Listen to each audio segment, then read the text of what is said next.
திருவண்ணாமலை அண்ணாமலையார் கோவிலில் இறையன்பர்களின் கடவுள் வழிபாடு நேரம் மிகுதியாக்கப்படும் என கூறியுள்ள அமைச்சர் சேகர்பாபு, இறையன்பர்கள் தங்குவதற்கு கூடுதல் கட்டடம் கட்டப்படும் எனவும், இன்னும் 3 மாதத்தில் அண்ணாமலையார் கோவிலுக்கு வரும் இறையன்பர்களின் துயரங்கள் குறைக்கப்படும் எனவும் தெரிவித்துள்ளார்.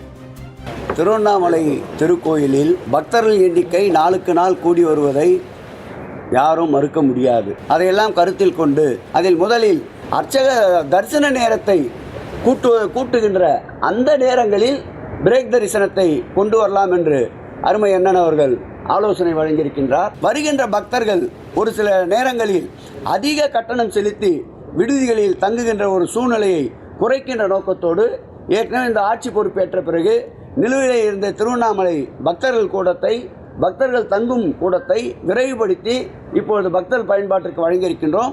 கூடுதலாக இன்னொரு கூடுதல் கட்டிடத்தை கட்டுவதற்கு திட்டமிடப்பட்டு கூடிய விரைவில் அதையும் துவங்க திட்டமிட்டிருக்கின்றோம். 200 கோடி ரூபாய் செலவில் அந்த பெருந்திட்ட வரைவை செயல்படுத்துவதற்குண்டான அனைத்து சாத்தியக்கூறுகளையும் ஆராய்ந்து அதற்குண்டான பணிகளையும் இந்த ஆண்டு இறுதிக்குள் துவக்குவதற்குண்டான திட்டமிடல் நடைபெற்று கொண்டிருக்கு.